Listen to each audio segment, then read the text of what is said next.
The Montclair ball was the kind of spectacle that reminded Theron Ashworth, Duke of Ravenmore, precisely why he despised London during the season. Crystal chandeliers dripping with candlelight cast prismatic shadows across marble floors. The suffocating press of 500 bodies perfumed and powdered within an inch of their lives created a fog of competing scents that made his head ache.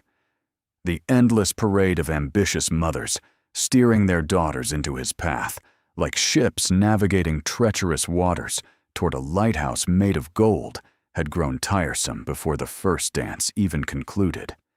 He stood at the edge of the ballroom, champagne untouched in his hand, watching the dance floor with the practiced disinterest of a man who had perfected the art of being present while remaining utterly absent. The orchestra played something fashionable. Couples twirled in prescribed patterns. Somewhere behind him, two matrons discussed his marriage prospects with the subtlety of foghorns. 6 months. It had been 6 months since the engagement announcement. 6 months since he had done what duty required. 6 months since he had watched something precious shatter behind a pair of dark amber eyes and told himself it was necessary. 6 months since he had spoken her name aloud, as if avoiding the syllables could somehow erase her from his memory. Odessa. He did not allow himself to think of her often. It served no purpose. The decision was made. The consequences were his to bear in silence, in the quiet hours of the night when sleep refused to come, in the moments between breaths when her face surfaced unbidden. He had become skilled at pushing her image away, at filling his mind with estate ledgers and parliamentary debates, and anything else that didn't remind him of what he had lost, what he had thrown away. "You look like a man attending his own execution," Lord Fenwick Hale observed, appearing at his elbow with the easy grace of someone who had never been burdened by a title or its crushing expectations. "Smile, Ravenmore. You're frightening the debutantes." "Good. Perhaps they'll leave me alone." "They won't. You're the most eligible bachelor in England, tragically betrothed though you may be. Speaking of which, where is the enchanting Lady Lisette this evening?" Theron's jaw tightened at the mention of his betrothed. Indisposed. A headache, she claimed. A convenient headache, I'd wager. Your betrothed seems to suffer from them frequently, when balls don't suit her particular fancy. Fenwick paused, and something shifted in his expression. Something that looked almost like warning. "You haven't heard, have you?" "Heard what?" But Fenwick didn't answer. His gaze had fixed on the dance floor with an intensity that made Theron turn despite himself, despite his determination to remain detached from whatever social drama was unfolding. The world stopped. Later, he would try to explain it to himself rationally. He would tell himself it was simply surprise, the unexpected appearance of someone he had assumed was still in the countryside, hidden away from society and its whispers. He would tell himself the jolt that went through him was nothing more than the natural shock of seeing a ghost made flesh. But standing there, champagne stem threatening to shatter in his white-knuckled grip, Theron knew the truth with devastating clarity. Odessa Vanthorpe had walked into the Montclair ball, and everything he had buried for 6 months clawed its way back to the surface with savage, merciless force.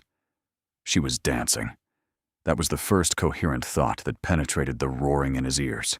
She was dancing a waltz, her body moving with fluid grace through the turns and sweeps, her dark hair caught up in an elaborate arrangement that left the elegant column of her neck exposed, her shoulders bare above a gown of burnished gold that caught the candlelight like living flame.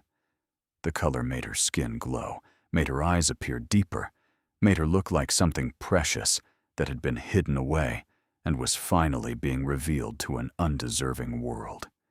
She had always been beautiful. He had known that from the first moment he saw her in her family's garden 3 years ago, dirt on her gloves and laughter in her eyes as she tried to rescue a kitten from a rosebush. Her hair had been falling from its pins. Her dress had been simple cotton. And she had been the most captivating creature he had ever encountered. But this was different. This was beauty that had been forged in fire, tempered by pain, polished by something harder than mere prettiness.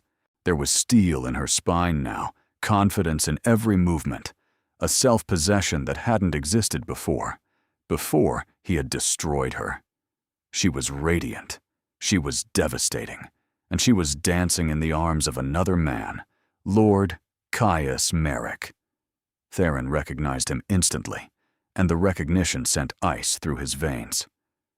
Second son of the Earl of Drayton, wealthy in his own right from shipping investments that had tripled during the war years. Handsome in that effortless way that made other men resentful and women swoon. Known throughout London as a man of honor, intelligence, and genuine kindness.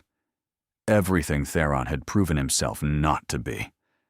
Merrick held her close, not scandalously so, not improperly, but with the casual intimacy of a man who had the right to hold her, who had perhaps held her many times before in other ballrooms, at other events, during all the months Theron had spent pretending she no longer existed.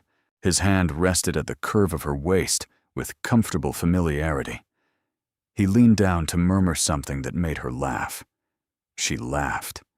The sound didn't reach Theron across the crowded ballroom, but he saw it.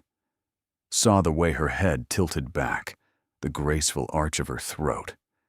Saw the way her eyes crinkled at the corners, genuine mirth rather than polite performance. Saw the way her whole face transformed with unguarded joy, the kind of joy he had once been privileged enough to witness. She had laughed like that with him once, in the library at Vanthorpe Manor, when he had deliberately misquoted Shakespeare just to see her roll her eyes.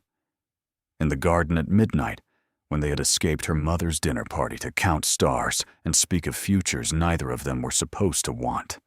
In his arms, the last time he had held her, when she had whispered that she loved him, and he had been fool enough to believe forever was possible. Now she laughed for another man, and Theron discovered that watching her joy from across a crowded room was a particular kind of torture he had not anticipated and could not defend against. When did she return to London? His voice came out rough, stripped of its usual careful neutrality. Fenwick's response was measured, careful. A fortnight ago. She's been staying with Lady Sibylla Crane. Apparently they became close during her time in Bath. Bath. The word tasted bitter on his tongue. He had not known where she went after the engagement announcement, had told himself he did not care, had forbidden himself from asking, from sending inquiries, from doing anything that might suggest he regretted his choice. The waters were beneficial for her health, according to the gossip, though I suspect the distance from London was the real cure. Fenwick's tone held no accusation, but none was needed. The judgment was implied in every word.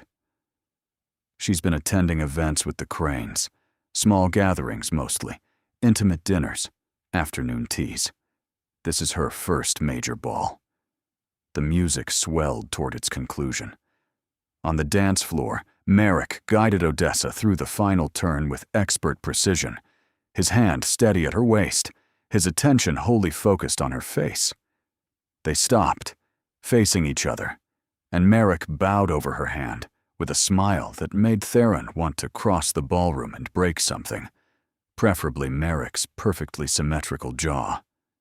She looks well, Fenwick offered quietly, the words landing like individual blows. Better than well, actually. She looks like a woman who has found her footing again, like someone who has discovered she can survive without the things she thought she needed. Without him. Despite him. Perhaps because she was finally free of him. The thought should have brought relief. He had told himself, in those dark hours when guilt kept him company, that he wanted her to be happy, that his sacrifice had been for her benefit as much as anyone's, that someday she would thank him for setting her free to find someone better. Instead, watching her smile up at Merrick, watching her accept his arm as he escorted her from the dance floor, watching her exist in a world that no longer included Theron Ashworth. He felt something hollow carve itself into his chest, something that might never heal. The scandal has died down considerably, Fenwick continued, mercifully unaware of the destruction happening inside Theron's carefully constructed composure. Most people have moved on to fresher meat. The consensus seems to be that she was fortunate to escape an unsuitable match before vows were exchanged. An unsuitable match. That was what society had called it, what Theron's grandmother had called it when she had sat him down in her private study and explained, with the cold precision of a general planning a military campaign, exactly why the younger Vanthorpe daughter was an impossible choice for a duke. No fortune of significance, a father whose investments had collapsed spectacularly in full view of polite society. A family name that had once meant something, but now carried the taint of financial ruin and poor judgment. Odessa Vanthorpe brought nothing to an alliance except herself, and a duke could not afford to marry for something so inconsequential as love. Her sister, though, Lisette Vanthorpe, had a modest dowry salvaged through careful manipulation. Lisette was beautiful in a more conventional, more controllable way, polished and proper and perfect for portraits. Lisette would smile and nod and never challenge, never argue, never make him feel alive the way Odessa did simply by existing in the same room. Lisette was suitable. Theron had chosen suitable, had convinced himself it was the same as choosing wisely. Now, watching Odessa accept a glass of champagne from Merrick's hand, watching her touch his arm with easy familiarity, watching her bloom in the warmth of another man's obvious admiration, Theron understood the full weight of his miscalculation. He had given her up to do his duty, and someone else had recognized her worth. Ravenmore. Fenwick's hand closed on his arm with surprising strength. Whatever you're thinking, don't. You're betrothed to her sister. You made your choice 6 months ago. Walking over there and making a scene won't undo it. It will only humiliate her further. I wasn't going to make a scene. You were about to crush that champagne glass into powder. I could see your knuckles turning white from across the room. I know that look, Theron. It's the look you get before doing something monumentally stupid. Theron forced his grip to relax, forced his breathing to steady, forced his expression into something resembling aristocratic indifference. The mask he had worn for so long, it should have felt like a second skin. Tonight, it felt like a cage. Across the ballroom, Odessa had stopped to speak with Lady Sibylla Crane, a sharp-featured woman in her 40s, known for her cutting wit and her complete disdain for society's expectations. Merrick stood beside them, his hand resting at the small of Odessa's back, with casual possession that made Theron's vision blur with something that felt dangerously close to rage. As if sensing the weight of his attention, Odessa turned her head. Their eyes met across the crowded room. For one endless, suspended moment, the ballroom fell away. The music faded to meaningless noise. The press of bodies became irrelevant. There was only her, those dark amber eyes that had haunted his dreams for 6 months, that face he had memorized in stolen moments and forbidden glances. She looked at him, and her expression held nothing. No anger, no grief, no trace of the devastation he had witnessed the last time they stood face to face, when she had called him a coward and walked away with her dignity intact while his shattered on the floor. She looked at him the way one might look at a stranger whose face seemed vaguely familiar but ultimately insignificant, a passing acquaintance, a forgettable encounter. Then she turned back to Merrick, said something that made him laugh, and allowed him to guide her toward the refreshment table without a single backward glance. She had looked right through him, as if he were nothing, as if he had never mattered at all. 6 months earlier, The Vanthorpe Library smelled of leather bindings and old paper and the particular warmth of afternoon sunlight filtering through windows that hadn't been properly cleaned in months. Dust motes danced in golden beams, spinning lazy patterns through air that felt thick with unspoken words. It was Odessa's favorite room in the manor, the one place where she could escape her mother's endless lectures about deportment, her sister's pointed comments about proper behavior, the suffocating weight of expectations she had never asked to carry. On this particular afternoon, the library smelled of something else as well. Cedar and citrus and something darker beneath. Sandalwood, perhaps, or the particular scent of expensive wool warmed by body heat. The scent of him. Theron stood by the window, his back to her, broad shoulders silhouetted against the golden light. He had been standing there for several minutes now, silent since announcing that he needed to speak with her privately. The quiet stretched between them like a held breath, growing more uncomfortable with each passing second. "You're frightening me," Odessa said, attempting lightness despite the dread coiling in her stomach. "You look like a man about to deliver terrible news. Should I sit down? Prepare myself for some great tragedy?" He turned, and she knew. Something was wrong. Something was catastrophically, irreparably wrong. She could see it in the rigid set of his jaw, the muscle ticking beneath the skin. The shadows beneath his eyes that spoke of sleepless nights, of wrestling with demons he hadn't shared. The way he held himself like a man bracing for a blow he knew he deserved. Theron. She crossed the room, reaching for him with hands that suddenly trembled. "Whatever it is, just tell me.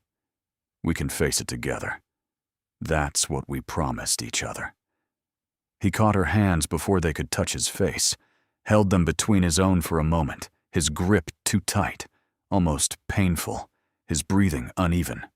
She felt him memorizing the contact, storing it away like a miser hoarding coins. Then he released her and stepped back, putting deliberate distance between them. "I'm engaged." The words hung in the air, strange and incomprehensible. Odessa heard them clearly enough, but her mind refused to assemble them into meaning. They made no sense. Of course he was engaged. They had spoken of it just last week, quietly planning how he would approach her father, how they would announce their understanding to society, how they would weather the inevitable scandal of a duke choosing a woman so far beneath his station. "I know," she said slowly, confusion wrinkling her brow. "We discussed the timeline. You were going to speak with Papa after the Harrington ball. Has something changed? Do we need to wait longer? Because I can be patient, Theron. I've waited this long." "Odessa," his voice cracked on her name, splitting it into jagged pieces. "I'm engaged to Lisette." The world tilted on its axis. She must have misheard, must have misunderstood, because what he seemed to be saying was impossible. It was the kind of cruel joke someone might play, except Theron had never been cruel, and he certainly never joked about things that mattered. He was serious to a fault, earnest in ways that made society matrons whisper about his lack of humor. "I don't understand." The words came out small, childlike. "My grandmother." He spoke like a man reciting lines he had memorized, flat and mechanical, and utterly devoid of the warmth she had come to expect from him. "She discovered our attachment, our private understanding. She made it clear that a match with you was impossible. Your family's financial situation, the lack of dowry, the scandal it would cause among her circle. She threatened to cut off the estate funds entirely, to destroy what remains of your father's reputation in the business community, to ensure your family never recovered from the ruin. She has the power to do it, Odessa. All of it." Odessa's legs refused to support her. She found the edge of a chair and sank into it, her mind spinning wildly through possibilities, and finding no escape from the cage his words were building around her. And Lisette? The name felt foreign on her tongue, wrong in this context. Her sister, her own sister. How does she factor into this nightmare? She approached my grandmother directly, offered herself as the alternative, before I could even formulate a response to the threats. She has a small dowry set aside, enough to satisfy the appearance of propriety. She's willing to accept terms that— He stopped, swallowed visibly. Terms that you never would have accepted. Terms, as if marriage were a business negotiation, as if love were an inconvenient complication to be managed like a troublesome debt. What terms? It doesn't matter now. It matters to me. Her voice rose, sharp with the first edge of anger piercing through the shock. You're telling me you're marrying my sister instead of me, and I want to know what she offered that I apparently could not. What was I lacking, Theron? What did she promise that I failed to provide? His composure cracked.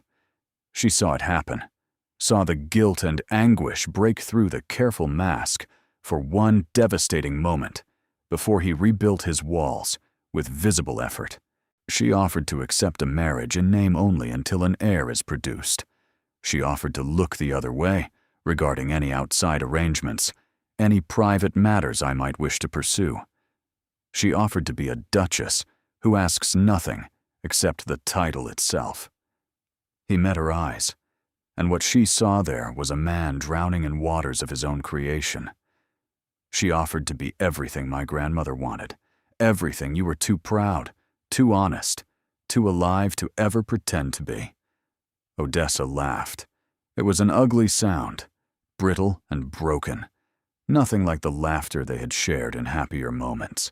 So that's what this is. I loved you too much. I wanted too much.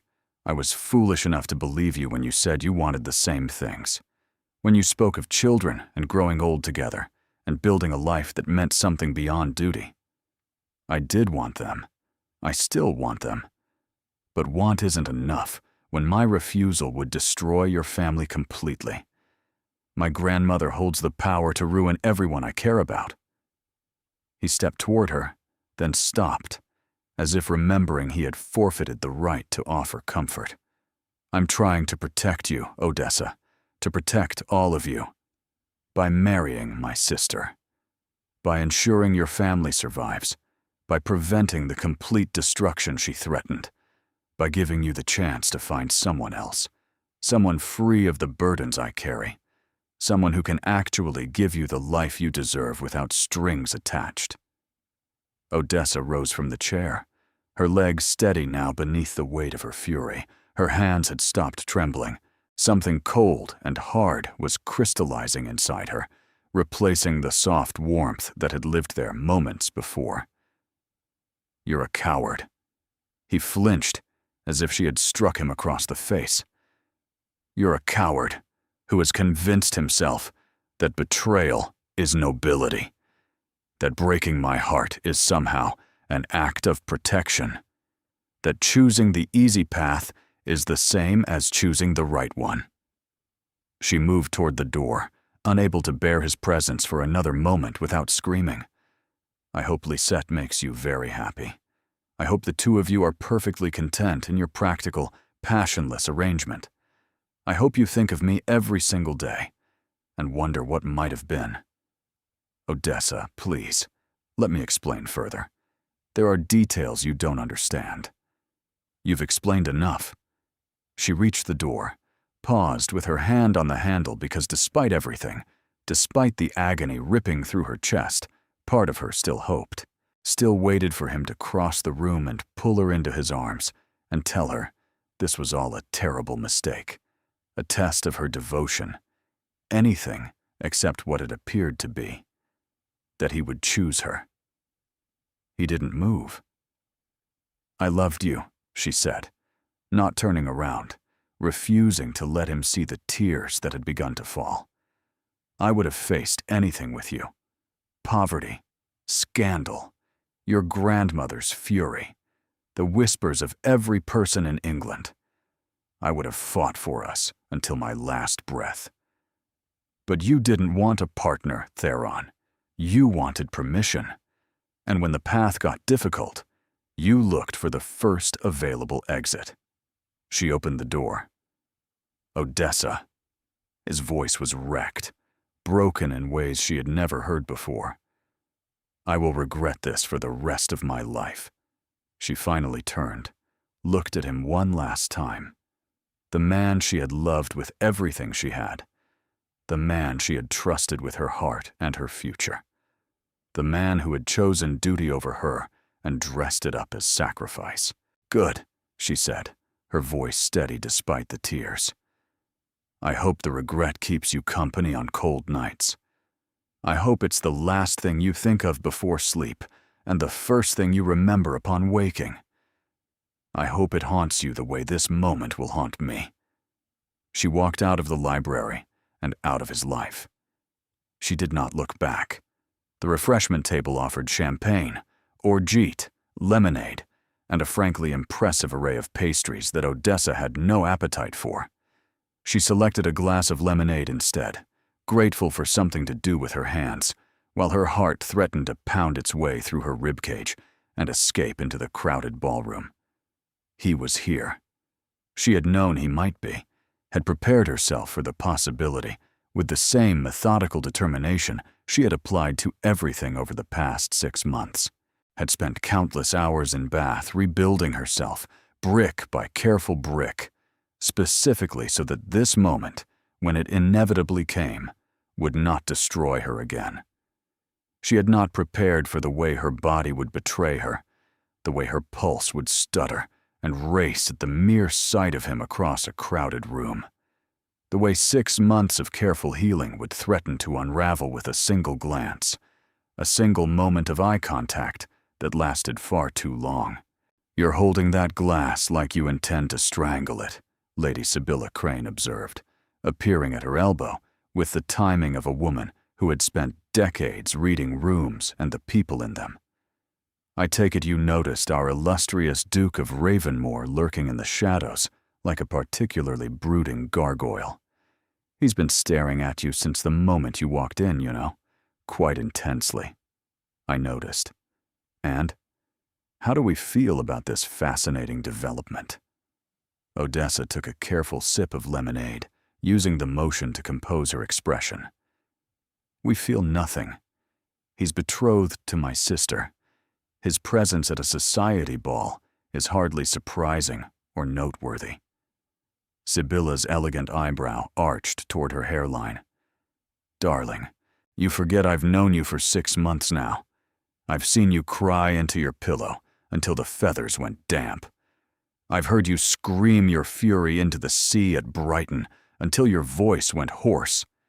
I've watched you claw your way back from utter devastation through sheer stubborn refusal to remain broken. Do not insult my intelligence by pretending you feel nothing. What would you have me feel then? Anger? Grief? Some pathetic hope that he might apologize and everything will magically resolve itself? I would have you feel whatever you actually feel, without trying to perform indifference for an audience that isn't paying attention anyway. Odessa set down her glass with more force than necessary, watching the liquid slosh against the crystal sides. He destroyed me, Sibylla. He looked me in the eyes, told me he loved me, promised me a future, and then chose my sister because she was willing to accept scraps from his table. I spent 3 months unable to get out of bed. 3 more months learning to breathe without feeling like my chest was caving in.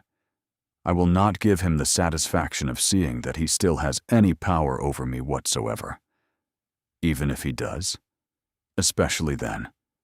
Across the room, the orchestra began another waltz. Couples moved toward the dance floor in a rustle of silk and murmured anticipation. Odessa watched them without really seeing, acutely aware that somewhere in the crowd, Theron was watching her with the same intensity that had once made her feel cherished. Now it made her feel hunted. Lord Merrick is approaching, Sibylla murmured, something like approval warming her usually sardonic tone. With considerable determination, I might add. The man is clearly smitten with you. Has been since you met at the Whitmore dinner party. Caius is a friend. Nothing more. Caius, is it? How intimate. How familiar. How convenient. He has been nothing but kind and respectful throughout our acquaintance. How perfectly boring for you. Despite everything, despite the churning emotions threatening to overwhelm her, Odessa felt her lips twitch toward a smile. Not everyone expresses affection through verbal sparring and pointed observations, Sibylla. More's the pity.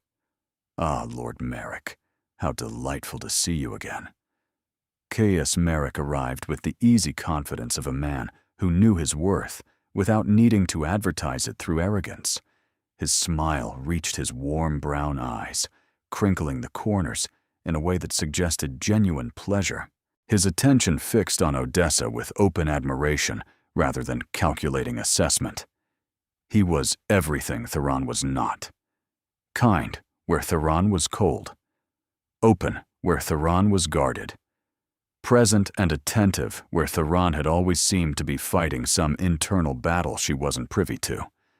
And he stirred nothing in her beyond mild affection and considerable guilt. She hated herself for it, hated that her heart remained stubbornly fixated on a man who had shattered it, hated that Caius's genuine goodness, his steady warmth, his uncomplicated devotion wasn't enough to make her feel anything beyond friendship. Miss Vanthorpe. Caius bowed over her hand with practiced elegance. Might I have the honor of another dance? The orchestra is playing a particularly fine waltz, and I find myself reluctant to surrender your company to others quite yet. Sibylla made a small sound that might have been amusement or might have been exasperation. How romantic. Odessa, you must accept. I'll be perfectly content observing the chaos from here. I would be delighted, Odessa said, and if her smile didn't quite reach her eyes, Caius was too polite or too kind to acknowledge it. He led her toward the dance floor. And because the universe had apparently decided this evening should be a masterwork of discomfort, their path took them directly past where Theron stood with Fenwick. She could have avoided it, could have steered Caius toward a different route through the crowd. But something defiant flared in her chest, some desperate need to prove that she could face this man and survive, that she was no longer the broken creature who had fled London 6 months ago. So she walked straight toward him. Their eyes met when she was 5 feet away. Theron's expression was carefully blank, the aristocratic mask she had once teased him about firmly in place. But she had loved him long enough to read the tension beneath the surface, the way his shoulders had tightened almost imperceptibly, the slight flare of his nostrils, the muscle jumping in his clenched jaw. Good. Let him suffer. Let him see what he had discarded. Your Grace. She curtsied with perfect propriety, exactly as if he were any other acquaintance, any other forgettable lord, at any other forgettable ball. How pleasant to see you this evening. Pleasant. The word tasted like ash and vindication. Miss Vanthorpe. His voice came out rough, strained. He cleared his throat with visible effort. You look well. Very well. Thank you. Bath was restorative. I highly recommend it for those recovering from disappointments. She tilted her head slightly, aware of Caius's hand warm and steady at her back, grounding her. I trust my sister is enjoying her elevated position. I haven't had the opportunity to call since my return to London. Something flickered in his blue eyes. Pain, perhaps. Or guilt. She hoped it was both. Lisette is adjusting to her new responsibilities as future Duchess. How wonderful for her. Marriage to a duke must be quite demanding. All those expectations to meet. All that propriety to maintain. She smiled, and this time it was genuine, the smile of a woman who had learned to wield courtesy like a sharpened blade. If you'll excuse us, Lord Merrick has claimed my next dance. I wouldn't want to keep him waiting. She swept past without waiting for a response, her head high, her spine straight, her heart hammering against her ribs with such force she was certain everyone in the ballroom could hear it. Caius led her onto the dance floor, positioned her in his arms with gentle precision, and began to move with the music. She followed his lead automatically, her body remembering the steps, while her mind remained fixed on the man she had just left standing alone. "That was the Duke of Ravenmoor," Caius said quietly, his tone neutral but his gaze knowing. "Your sister's betrothed." "Yes. He watched you through your entire first dance with me, every turn, every step. I don't think he looked away once." Odessa's rhythm faltered slightly. Caius steadied her with practiced ease, covering the stumble so smoothly that no observer would have noticed. "I hadn't noticed," she lied. "Forgive me, but I think you did." His tone held no accusation, only gentle understanding. "Miss Vanthorpe, I consider myself a perceptive man. I've noticed your reluctance to discuss your sister's engagement in any detail. I've noticed the way you tense whenever his name arises in conversation. I've noticed that a woman as remarkable as yourself has remained unattached despite considerable interest from eligible gentlemen who would consider themselves fortunate to win your regard." "Lord Merrick, Caius, please, I think we've moved past formality." She met his eyes, kind eyes, honest eyes, eyes that deserved better than whatever broken pieces she had to offer. "Caius, I'm not certain what you're asking me. I'm not asking anything, not really. I'm simply observing that the Duke of Ravenmoor is currently watching us with an expression that suggests he would very much like to challenge me to pistols at dawn." He paused. "And I'm wondering if you might tell me why. What history exists between you?" Her chest constricted painfully. The waltz continued around them, a swirl of color and movement and glittering candlelight. Somewhere in the crowd, Theron was watching her dance with another man, and she could feel the weight of his attention like a physical touch. "We were involved," she said finally, the words escaping before she could reconsider. "Before his engagement to my sister. It ended. Badly. I gathered as much. Might I ask how badly? He chose her over me. I left London to recover. And until tonight, I had convinced myself I was completely over it, that he was nothing more than a lesson learned." Caius was quiet for a moment, processing. When he spoke again, his voice was thoughtful rather than wounded. "Are you? Over it?" The music swelled toward its crescendo. Across the ballroom, past the blur of dancing couples, Odessa could feel Theron's gaze like heat against her skin, constant and unwavering, and impossible to ignore. "I thought I was," she whispered. "I desperately wanted to be, but I was wrong." The waltz ended with a flourish from the orchestra. Caius stepped back, bowing over her hand, with the same courteous grace he had shown all evening. "Thank you for your honesty, Miss Vanthorpe. It's a rare and valuable quality, one I've always admired in you." He straightened, and something shifted in his expression, something that looked like acceptance rather than defeat. "I hope you'll permit me to continue calling on you regardless, perhaps not as a suitor, if that role is not available, but as a friend who genuinely appreciates your company. You're not angry with me? How could I be angry with someone for having a heart that was wounded before we met? I would simply like to be present while it heals, in whatever capacity you'll allow." He smiled gently, though she could see the disappointment he was trying to hide. "Besides, watching the Duke of Ravenmoor suffer the consequences of his own poor choices has proven remarkably entertaining. I find I'd like to see how this drama unfolds." Despite everything, Odessa laughed. It was small and surprised, but genuine, bubbling up from somewhere she had thought was permanently frozen.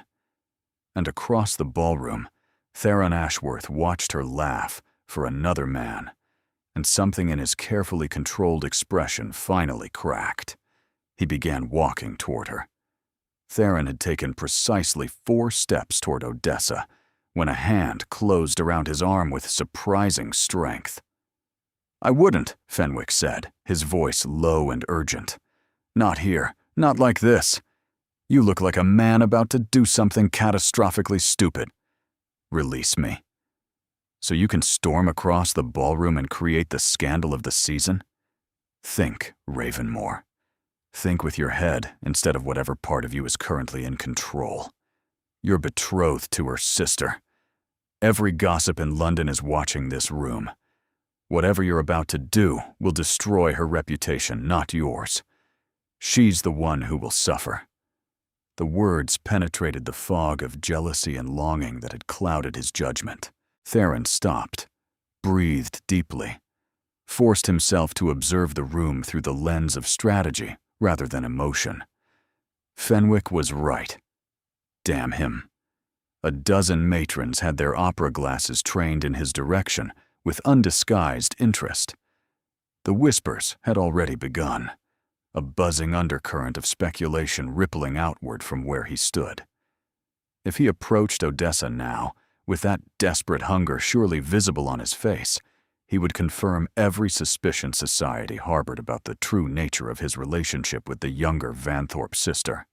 He would ruin her. Again. More thoroughly than before. There you are, Your Grace. The voice came from behind him, sweet as poisoned honey, familiar in all the wrong ways. Theron turned to find Lisette Vanthorpe gliding toward him in a gown of ice-blue silk, her pale blonde hair arranged in elaborate curls that must have taken hours, her smile perfectly calibrated to suggest wifely devotion. Lisette. He managed to keep his voice neutral despite the revulsion that flickered through him. I thought you were indisposed this evening. A headache, you said. I recovered remarkably once I heard the Montclair ball would be so well attended. One mustn't miss the social event of the season over a minor ailment. Her gaze drifted past him, finding her sister across the room with unerring precision. I see Odessa has returned to London. How terribly unexpected. No one thought to inform me. You didn't know? We don't correspond, I'm afraid. Haven't for months now. Lisette's smile never wavered, but something cold flickered in her pale eyes, something that made Theron's instincts prickle with warning. Sisters grow apart, you understand, particularly when one of them behaves so dramatically over minor disappointments. Minor disappointments, as if having her heart shattered was an overreaction to a trivial inconvenience, as if Odessa's devastation had been theatrical rather than genuine. I should greet her, Lisette continued, threading her arm through his with proprietary firmness. It would look strange if I didn't acknowledge my own sister after such a long separation. Come, Your Grace, let us present a united front. Before Theron could object, before he could find words to refuse, Lisette was steering him across the ballroom with the determination of a general advancing on enemy territory. The crowd parted before them, conversations faltering as they passed. He could feel the weight of hundreds of eyes tracking their progress, marking every detail for later gossip. Odessa saw them coming.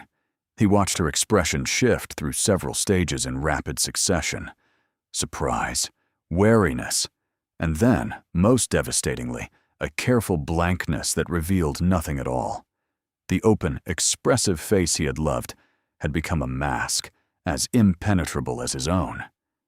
She had learned to hide from him, had practiced until her emotions became invisible, until he could no longer read her thoughts in the curve of her lips or the shadows in her eyes. The realization carved something deeper into the wound he had thought couldn't hurt more. Odessa, darling. Lisette released Theron's arm to embrace her sister with theatrical warmth that fooled no one who was paying attention. How wonderful to see you. We had absolutely no idea you'd returned from your little retreat. It wasn't a retreat. It was a recovery. Odessa's voice was pleasant, but her eyes remained cool, measuring. Bath has excellent restorative properties for those who have suffered unexpected shocks to their systems.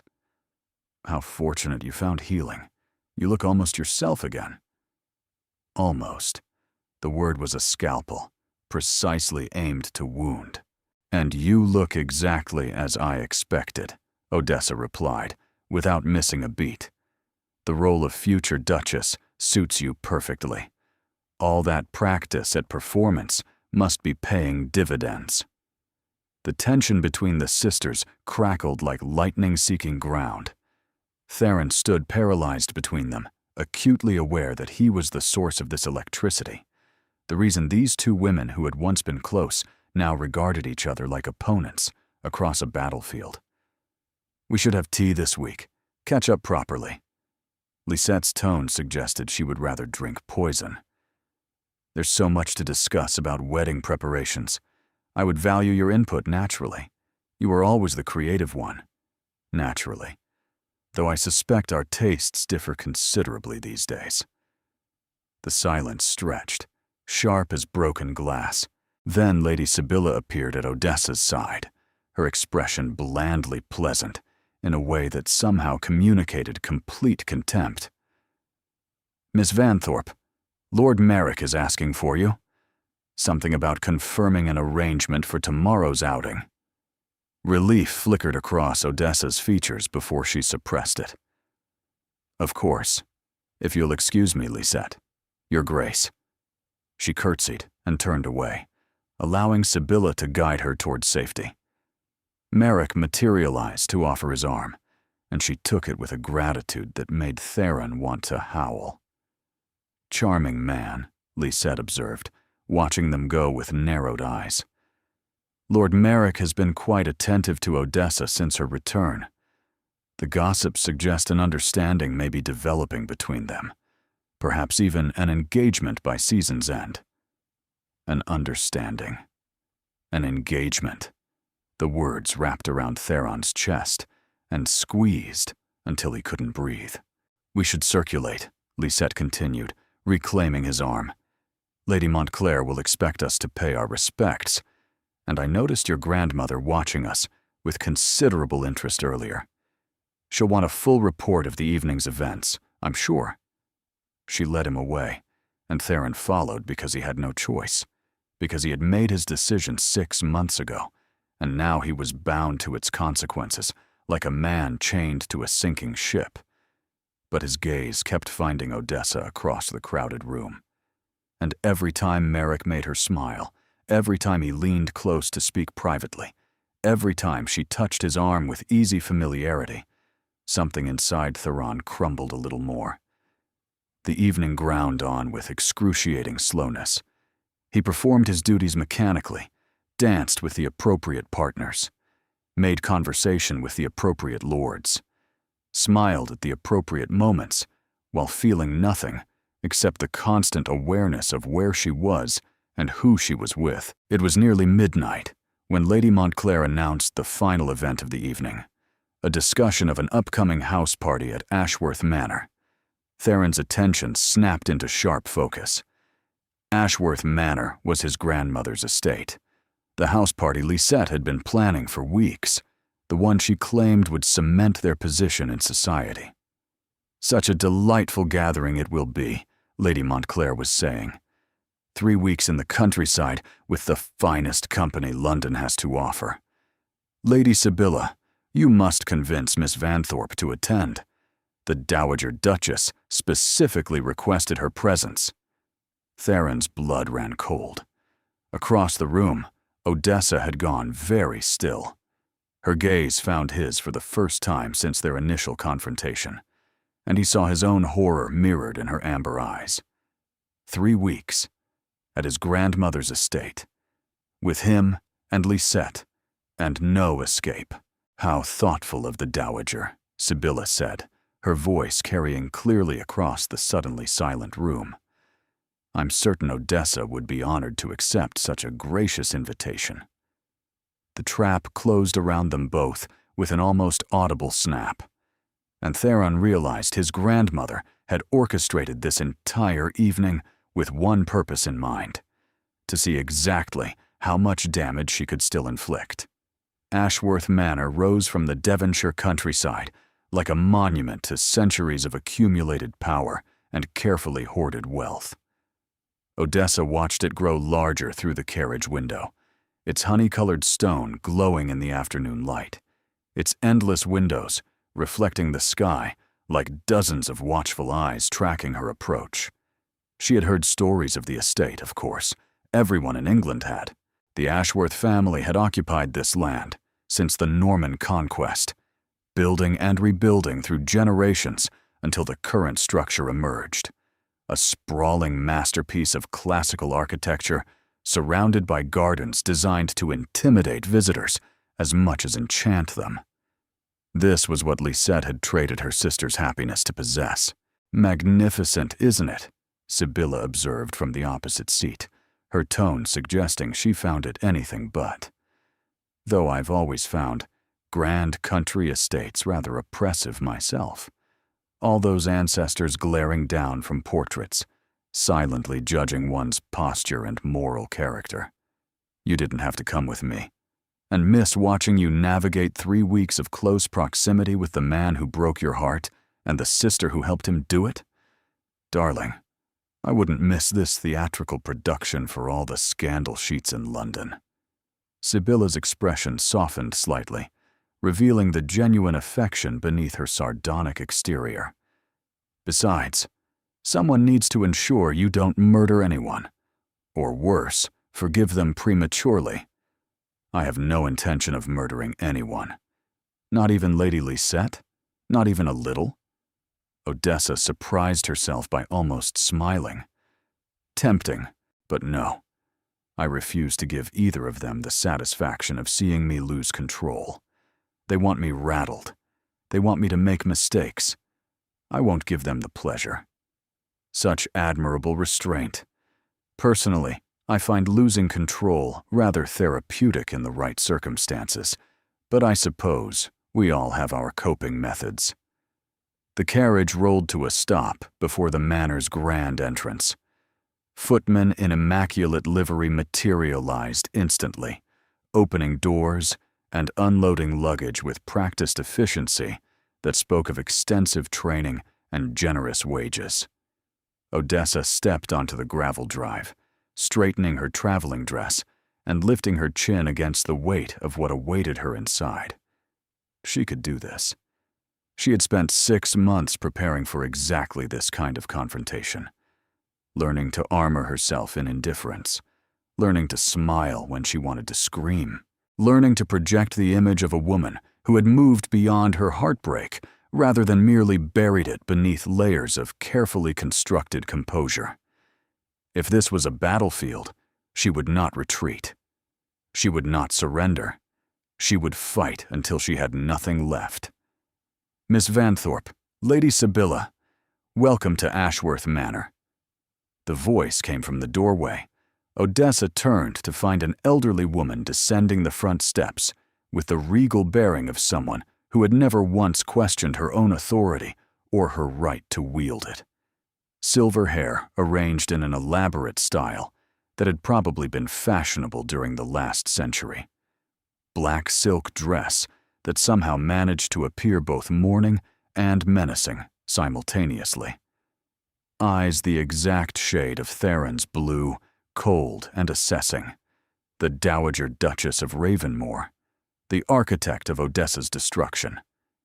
Your Grace. Odessa curtsied deeply, perfectly, exactly as she had been trained. Thank you for including me in your gathering. It was unexpected, but appreciated. Don't thank me yet, girl. I didn't invite you for your pleasure or my own. The Duchess's gaze swept over her with clinical evaluation, examining every detail of her appearance. You look different than the last time I saw you. Less fragile, less easily broken. Bath agreed with me. I found the waters quite restorative. We shall see how long that restoration lasts. The Duchess turned toward the entrance, clearly expecting them to follow. Come, I'll show you to your rooms myself. We have much to discuss, and I prefer privacy for certain conversations. Odessa exchanged a glance with Sibylla, who raised one eyebrow in silent commentary. Then they followed the Duchess into the manor, crossing the threshold into enemy territory. The interior surpassed even the exterior's grandeur. Marble floors polished to mirror brightness reflected the light from massive chandeliers. Walls lined with paintings that probably cost more than Odessa's family estate had been worth at its peak. Tapestries older than most family trees. Furniture that looked more like museum pieces than functional objects.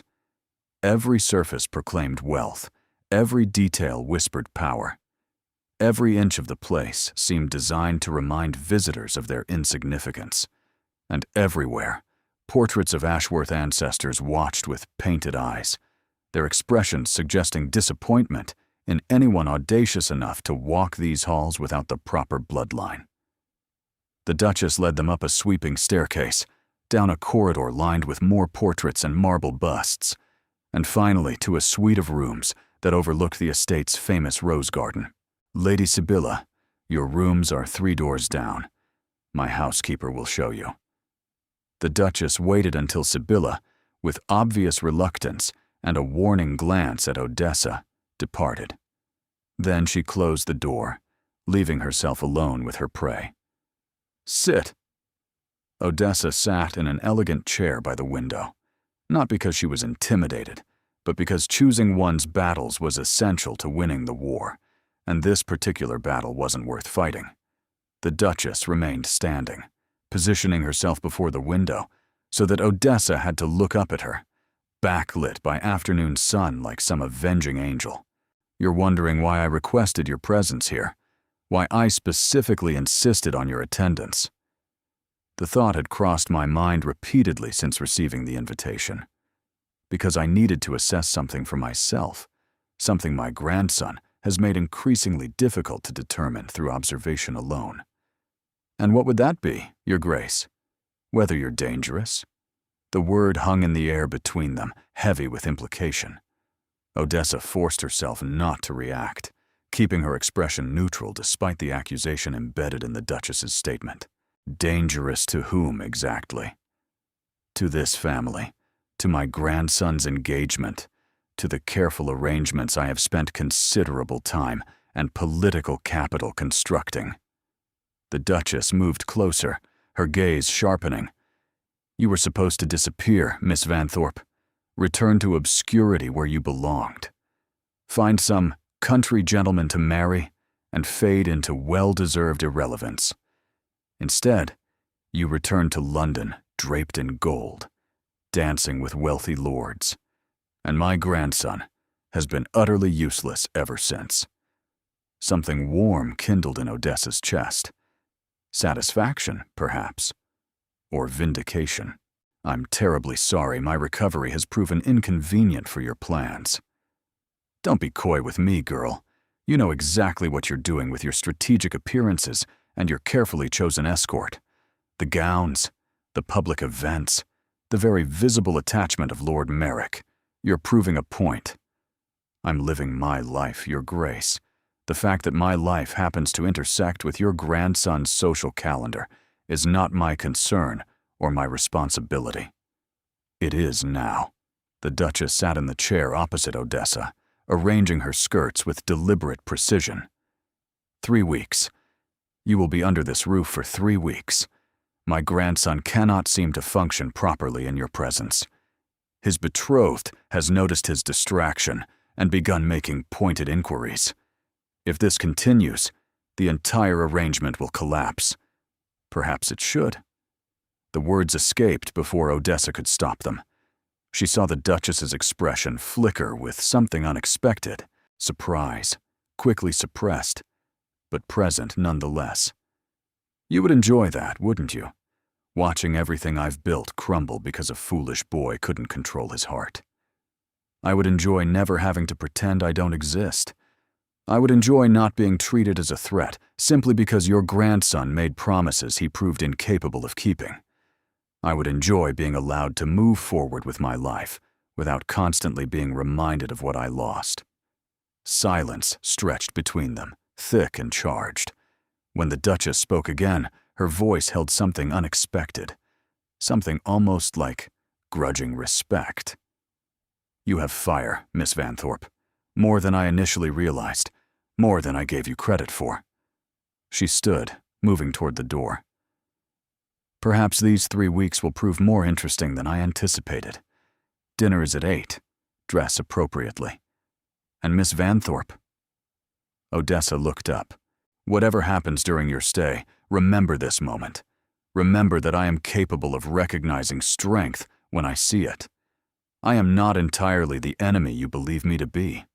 I am simply protecting my family by whatever means necessary. If you understand that, we may yet find common ground." She departed the room, leaving Odessa alone with the roses and the afternoon light, and the growing certainty that nothing about this house party would unfold as anyone expected. The drawing room buzzed with conversation as guests gathered before dinner on the first evening. Odessa positioned herself near the tall windows, far enough from the main groupings to observe without participating, close enough to the exits to escape if necessary. 20 guests in total, she had counted, nobility ranging from minor barons to influential earls with connections to Parliament. Several unmarried ladies, whose mothers had clearly identified Theron's technically available state as an opportunity despite his public betrothal.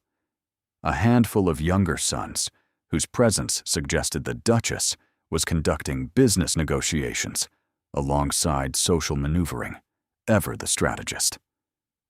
Lisette held court near the massive fireplace, resplendent in pale pink silk that made her look ethereal and untouchable. Her laugh carried across the room at precisely calibrated intervals, musical and empty. Theron stood beside her like a man attending his own execution, his expression carefully neutral, his gaze fixed somewhere in the middle distance. He hadn't looked at Odessa once since she entered the room. She told herself she was grateful for his restraint. "You must be Miss Vanthorpe, the younger one." The voice came from her left, unexpected. Odessa turned to find a man perhaps 15 years her senior, with silver-threaded dark hair and a face that suggested both sharp intelligence and complete impatience for foolishness. He was dressed impeccably in formal evening attire, his bearing unmistakably military, despite civilian clothes. "I am." "And you are?" "Lord Hadrian Vance. I served with your father in India years ago, before his unfortunate investment troubles brought him home." His gaze assessed her with uncomfortable directness, missing nothing. "I've also known Theron Ashworth since he was a boy barely tall enough to mount a horse, taught him to shoot, to ride, to understand that duty and desire rarely align in convenient ways." Odessa's spine stiffened. "How comprehensive of you." "I'm not known for subtlety, Miss Vanthorpe. I find it wastes valuable time." He positioned himself beside her at the window, his attention ostensibly on the darkening gardens. "I watched you enter this room precisely 7 minutes ago. I watched the way Theron carefully didn't look at you. I watched the way his betrothed noticed him not looking, and her expression curdled beneath that pretty smile she wears like armor. You're an astute observer, then. A concerned one." He turned to face her fully, his expression serious. "I care for that young man deeply. His father was my closest friend. Before death, took him from us too early. His grandmother, despite her methods, is a remarkable woman who has sacrificed everything for this family's survival and reputation. And you, Miss Vanthorpe, are threatening to destroy the careful balance that keeps them all functioning. I've done nothing except exist. Sometimes that's more than enough." His expression held no malice, only weary understanding born of long experience. "I know what happened between you and Theron. The whole sordid arrangement, the threats, the coercion. He confessed everything to me in a letter so soaked in whiskey, I'm surprised the words remained legible. He loves you. Possibly has loved you since the moment he met you in that ridiculous garden with dirt on your face. And that love is going to ruin him completely if something doesn't change." Odessa's chest constricted painfully. Then perhaps he should have chosen differently when he had the chance. Perhaps he should have. But he didn't. He made a decision based on information he had at the time, threats that seemed very real and very immediate, and a grandmother who can be terrifyingly convincing when she wants something badly enough. Lord Hadrian's voice softened slightly. That doesn't excuse the pain he caused you, but it might explain it. Why are you telling me any of this? Because 3 weeks is a long time, Miss Vanthorpe. Long enough for old wounds to reopen and bleed fresh. Long enough for careful people to make careless mistakes they'll regret forever. Long enough for everything to collapse if someone doesn't exercise restraint. He paused, holding her gaze.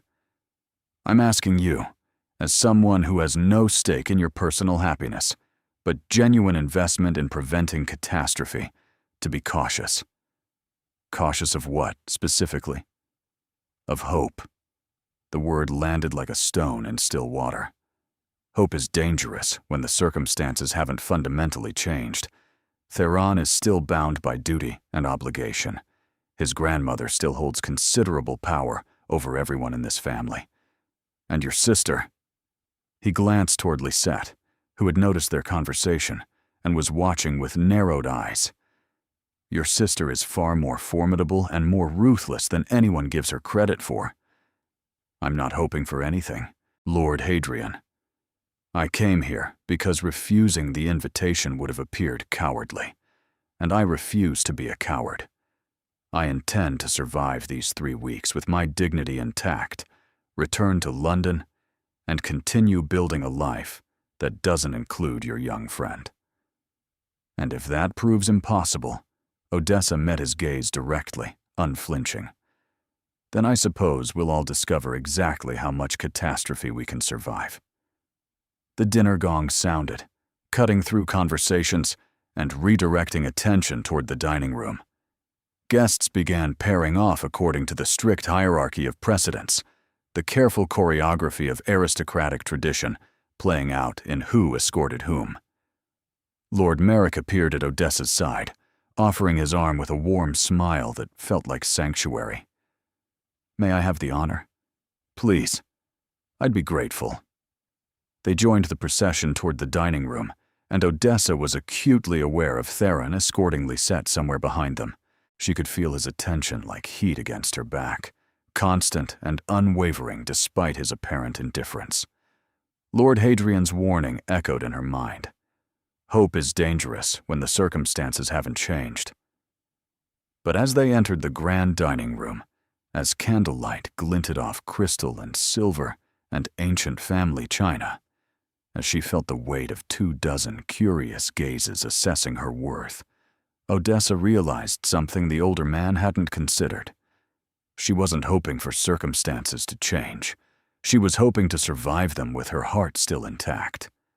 And watching Theron finally look at her across the glittering expanse of his family's table, his expression raw with longing he couldn't quite conceal, she understood that survival might prove far more difficult than she had imagined, because hope, damn it all, was not something she could control, and it had already begun to kindle, small but persistent, in the spaces between her carefully constructed defenses, threatening to burn everything she had rebuilt to ash. The first week at Ashworth Manor established a pattern that Theron found increasingly unbearable. Mornings began with group breakfasts in the sunny east-facing dining room, where Odessa sat at the opposite end of the long table, engaged in animated conversation with whoever happened to occupy the neighboring seats. She charmed elderly earls with her wit. She impressed young lords with her intelligence. She made Lady Sibylla laugh with observations so quiet they never reached Theron's straining ears. She never looked at him, never acknowledged his presence beyond the barest requirements of courtesy. Afternoons brought organized entertainments designed to showcase the estate's grandeur. Archery competitions on the south lawn, where Merrick stood behind Odessa, adjusting her stance with hands that lingered far too long on her waist and shoulders.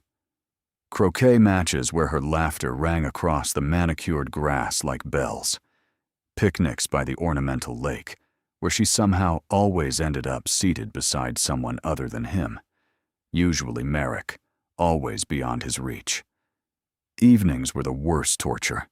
Elaborate dinners followed by drawing room gatherings, cards and conversation, and musical performances, and endless opportunities to watch her shine for everyone except him.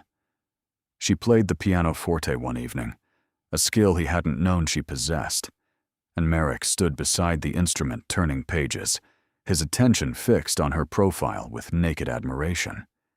She had transformed during their separation. That was what struck him most forcefully. The Odessa he had known 3 years ago had been lovely, but uncertain, still finding her voice, still learning to occupy space without apology. This woman commanded attention simply by existing. She spoke with confidence, laughed without self-consciousness, moved through aristocratic society as if she had always belonged there. Bath had not merely healed her, it had forged her into something magnificent. And Merrick was reaping the benefits of that transformation. "You're staring again," Fenwick murmured, appearing at Theron's elbow during yet another interminable evening gathering. "I can practically see the steam rising from your collar. You look like you want to commit murder." "I'm not staring. You've been watching her play cards for the past 40 minutes. You haven't blinked. Your glass has been empty for at least 20 of those minutes. I'm genuinely concerned for your well-being, both physical and mental." Across the drawing room, Odessa sat at a card table with Merrick and 2 other guests, her expression animated as she won yet another hand. Merrick leaned close to murmur something that made her laugh, and Theron's grip on his empty glass tightened until the crystal creaked dangerously. "He's going to propose," Theron said flatly. "Before this house party ends, Merrick is going to ask her to marry him. I can see it in the way he looks at her." "Probably. He'd be a fool not to. She's extraordinary, available, and clearly fond of him." Fenwick paused, his tone carefully neutral. "The question is, what exactly are you planning to do about it?" "What can I do? I'm engaged to her sister. Contracts have been signed. Engagements can be broken. Contracts can be voided under certain circumstances. Not this one." Theron's jaw tightened until it ached. "My grandmother made certain of that. The documents are ironclad, reviewed by 3 different solicitors. The financial arrangements are already in motion. Accounts transferred, debt settled. Breaking the engagement would destroy the Vanthorpe family completely and drag my own name through scandal that would take generations to recover from. So you'll simply watch the woman you love marry another man? Stand by and do nothing while she builds a life with someone else?" The card game ended. Odessa rose, stretching slightly, and Merrick's hand found the small of her back with easy familiarity. They moved toward the refreshment table together, their bodies angled toward each other in a way that suggested intimacy, comfort, the beginnings of real attachment. "I'll do my duty," Theron said, the words tasting like poison. "As I always do, as I was raised to do. Your duty is making you miserable. Anyone can see it. My duty kept her family from ruin. My duty ensures my grandmother's legacy survives. My duty." "Your duty is a cage you built yourself," Fenwick interrupted quietly, "and you're using it as an excuse to avoid fighting for what you actually want.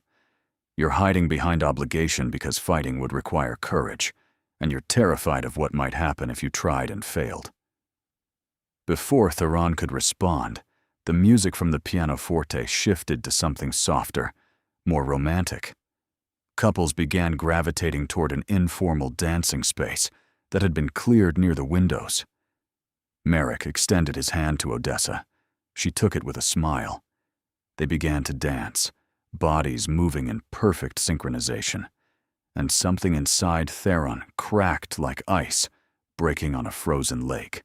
"Excuse me," he managed, and walked out of the drawing room before he did something unforgivable. The garden was dark and cool, the night air carrying the scent of roses and impending summer rain. Theron walked without direction, letting his feet carry him along familiar paths until he reached the stone bench beside the reflecting pool where his father had once proposed to his mother. He was contemplating his failures when footsteps approached from the darkness. Running away? Lisette's voice preceded her appearance, silk rustling as she settled onto the bench beside him uninvited. How unlike you, Your Grace. I thought you faced all difficulties head-on. I needed air. The drawing room was stifling. You needed distance from my sister. Let's not pretend otherwise. Lisette's tone held no accusation, only clinical observation. You've been watching her all week. Everyone has noticed.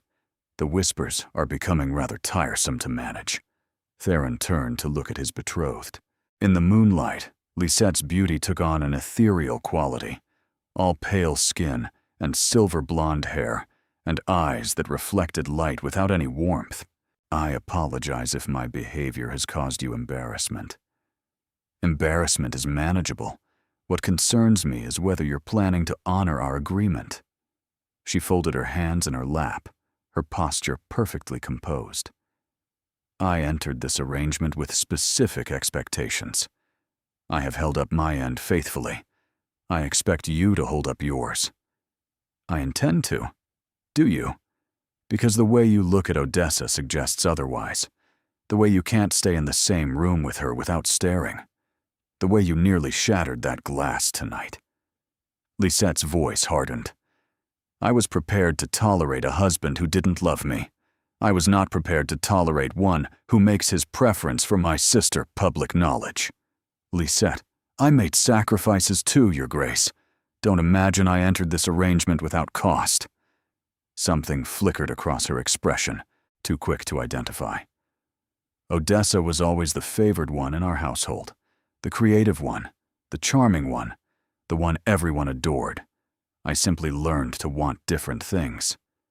And what do you want? She smiled, but it didn't reach her pale eyes. Security, position, the knowledge that my future is assured, regardless of what happens to my family's dwindling fortune. You offered that when you signed those contracts. Don't make me regret accepting. She rose, smoothing her skirts with practiced grace. The midsummer ball is in 5 days. Your grandmother expects us to announce a formal wedding date before the assembled guests. I suggest you compose yourself before then and remember your obligations. She paused, looking down at him, with something that might have been pity or might have been contempt. Some battles cannot be won, Your Grace. The wise know when to stop fighting and accept their circumstances. She walked away into the darkness, leaving Theron alone with the roses and the moonlight, and the growing certainty that wisdom had nothing to do with the choices he had made. And somewhere in the house behind him, Odessa was laughing at something Merrick said, and the sound carried through the open windows like a blade finding its target. Odessa found the letter 3 days before the midsummer ball. She had returned to her room after an exhausting afternoon of lawn games to find an envelope on her pillow, unmarked and sealed with plain wax, rather than any identifying crest. Inside, a single sheet of expensive paper covered in handwriting she recognized instantly, despite not having seen it in months. Her sister's handwriting. Dearest Odessa, I imagine you're wondering why I've chosen to communicate this way, rather than speaking directly. The truth is, there are things I need you to understand that cannot be said aloud. Things about how this arrangement came to be, things I've carried in silence for too long.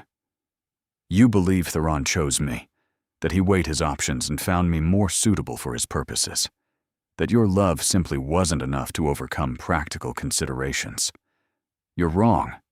I chose him. Or rather, I ensured he had no other option available. Do you remember the night before the Harrington ball? When you confided your hopes to me, told me Theron planned to speak with Father, Shared every detail of your secret understanding because you trusted me as your sister? I went to the Dowager that same night, told her everything you had shared, offered myself as the alternative before Theron could make his intentions public. She was delighted, of course. A Vanthorpe daughter willing to accept any terms, ask no inconvenient questions, demand no troublesome emotions. I gave her exactly what she wanted, a weapon against her grandson's rebellion. The threats she made were real enough. But they came after I approached her, not before. Theron believes he sacrificed you to protect our family. The truth is, he never had a choice at all because I made certain of that. Why am I telling you this now? Because I've watched you this week, watched you pretend you've moved on, watched you smile at Lord Merrick while your eyes follow Theron across every room. You still love him, and he still loves you, and I find I cannot bear the weight of what I've done any longer. I don't expect forgiveness. I'm not certain I deserve it. But you deserve the truth, even if it changes nothing. Do with this knowledge what you will. Your sister, Lisette Odessa, read the letter 3 times, each reading revealing new layers of betrayal.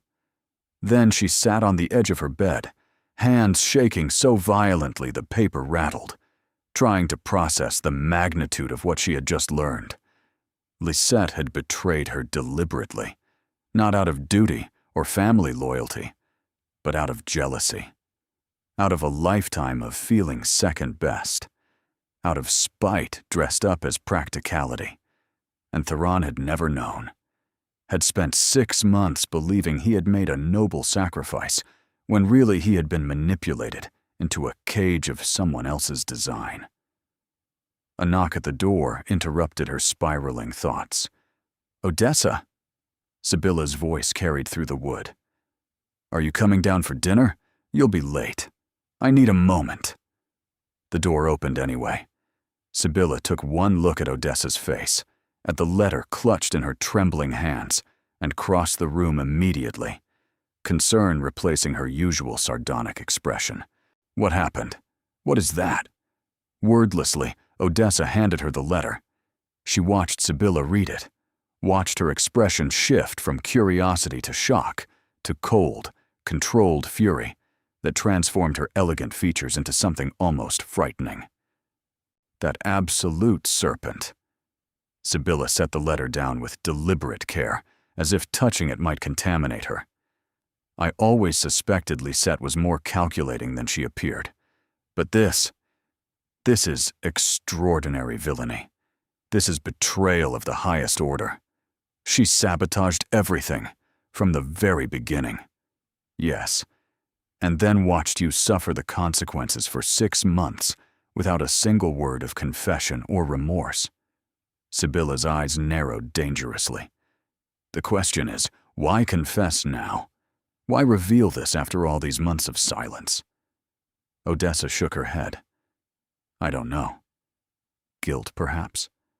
Some twisted desire to watch me confront her? Or maybe she simply couldn't resist revealing her own cleverness, proving she had won. Or perhaps she's afraid of something. People don't confess without motivation. Sibylla began pacing, her mind visibly working through possibilities. The midsummer ball is in 3 days, the formal wedding date announcement.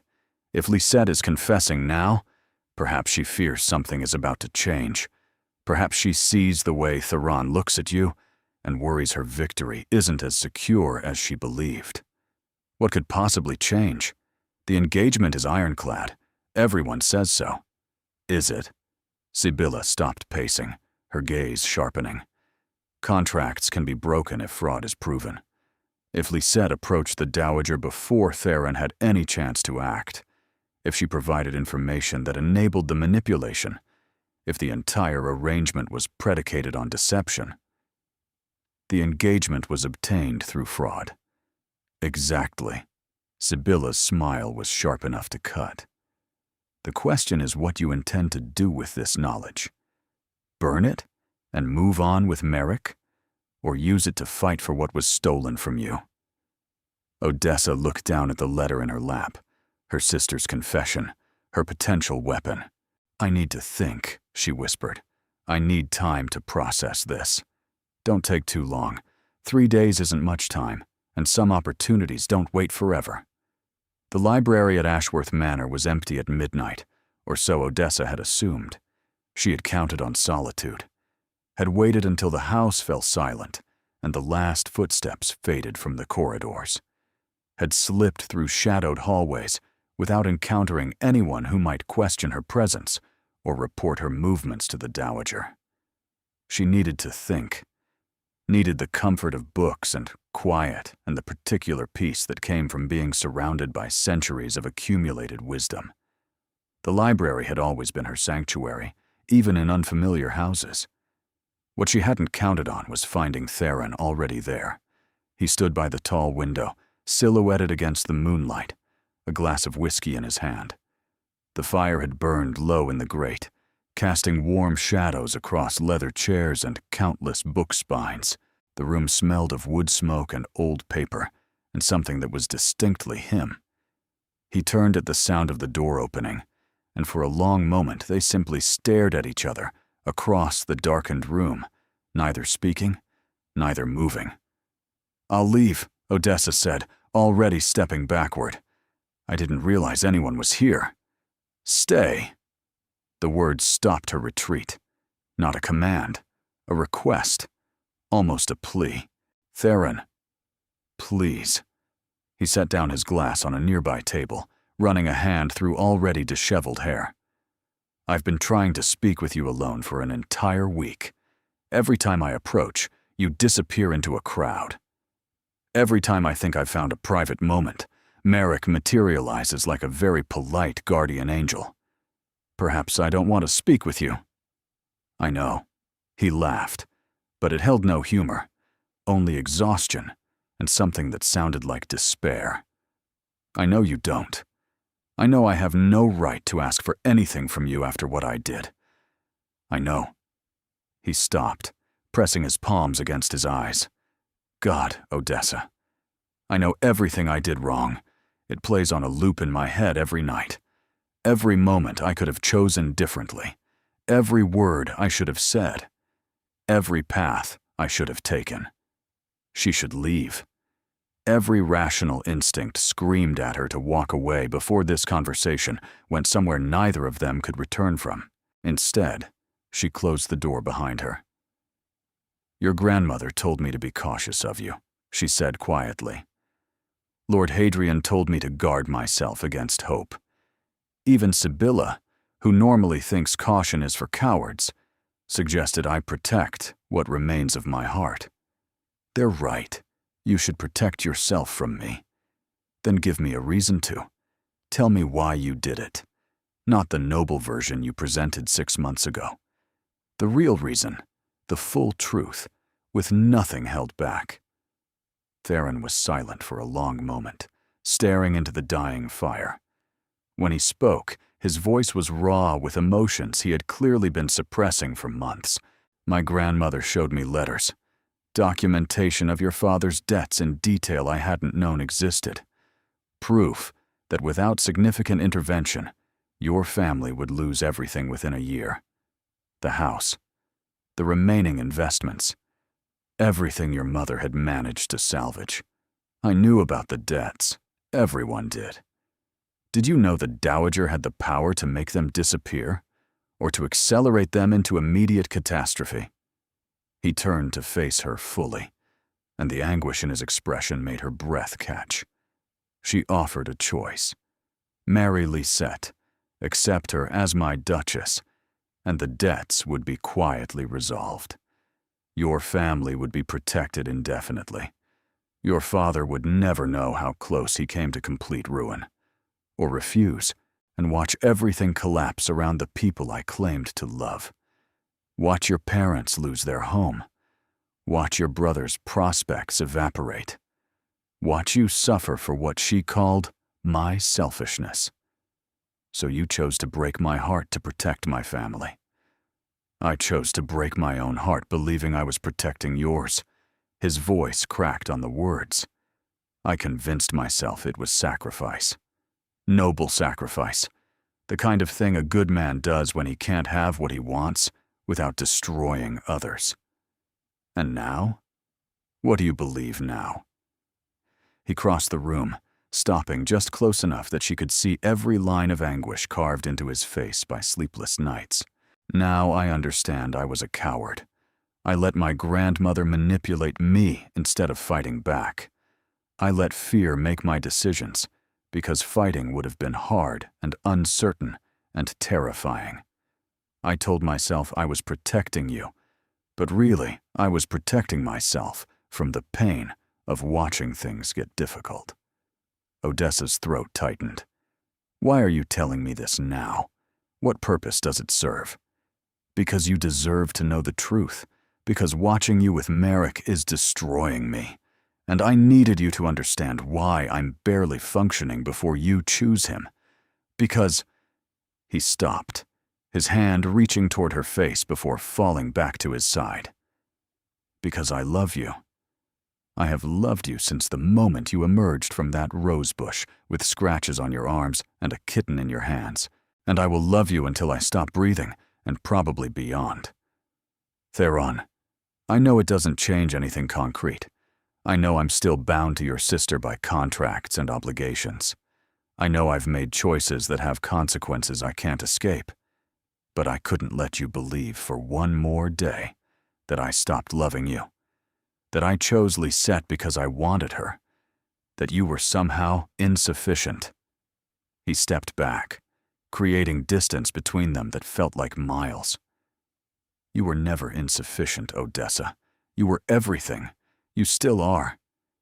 She should tell him about Lisette's letter, should reveal the truth about how the engagement really came to be, the manipulation and betrayal that had trapped them both. But something held her back. Some need to understand more before she offered information that could change everything. What would you do differently? She asked instead. If you could go back to that day in my father's library. I would have told my grandmother to destroy whatever she wanted. I would have let the debts bury your family and trusted that we could rebuild together. I would have chosen you over everything else, and damn the consequences. His voice dropped to a whisper. I would have been brave enough to deserve you. The silence stretched between them, heavy with possibility and pain. 3 days until the midsummer ball, Odessa finally said. 3 days until you announce a wedding date to my sister. Yes. And you'll go through with it, despite everything you've just said? The question hung in the air. Theron's expression shifted through emotions too complex to name. Tell me not to, he said quietly. Give me a reason to fight.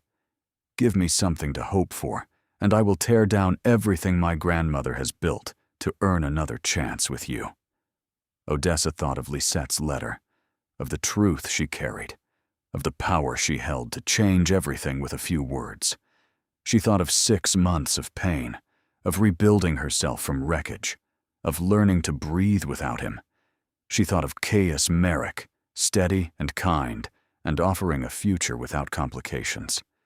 And she thought of standing in this library 3 years ago, falling in love with a man who deliberately misquoted Shakespeare just to make her smile. I can't tell you what to do, she said finally. I've spent 6 months trying to stop loving you, trying to move forward with my life, trying to become someone who doesn't need you. She met his eyes. I failed. Completely, utterly failed. But that doesn't mean I know what comes next. Hope kindled in his expression, fragile, uncertain hope. Then we figure it out together. Whatever obstacles exist, whatever contracts my grandmother has constructed, whatever consequences we face, we figure it out together, if you'll let me try. She should say no, should protect herself, should remember all the reasons this was impossible. Instead, she crossed the remaining distance between them and took his hand. Together, she whispered. And in the darkness of the library, surrounded by centuries of Ashworth history and the lingering scent of wood smoke and old books, Something that had been broken for 6 long months began to heal. 2 days before the midsummer ball, Theron found Odessa in the rose garden at dawn. She hadn't been able to sleep after their conversation in the library, had spent hours staring at her ceiling, replaying every word, trying to determine whether she had made the right choice or simply the inevitable one, whether hope was wisdom or foolishness, whether she was walking toward happiness or heartbreak. He looked as sleepless as she felt, dark circles beneath his blue eyes, clothes slightly rumpled as if he had dressed hastily without consulting a mirror. But his expression when he saw her held something she hadn't witnessed in 6 months. Joy. Simple, uncomplicated joy at her existence. "I've been thinking all night," he said without preamble, falling into step beside her among the roses. "About contracts, about obligations, about the things my grandmother holds over everyone in this family. And what conclusions have you reached? That she holds power because people let her, because we've all agreed to play by her rules without questioning whether those rules are fair or even legally enforceable." He stopped walking, turning to face her among the blooming flowers. "I spent yesterday evening reviewing the engagement contracts with my personal solicitor, quietly, without my grandmother's knowledge." Odessa's heart accelerated. "And what did you discover?" "There are contingencies built into the documents, clauses that would allow termination under specific circumstances." He paused, something fierce kindling in his expression. "Fraud, for instance.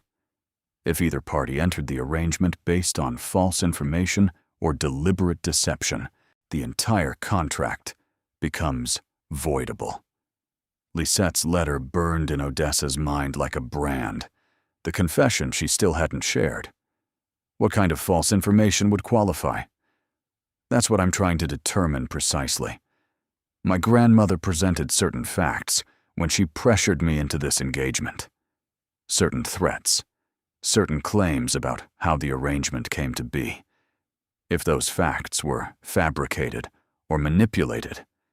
He trailed off, studying her expression with sudden intensity. "You know something. I can see it in your face. What makes you say that? Because you haven't looked surprised once during this entire conversation.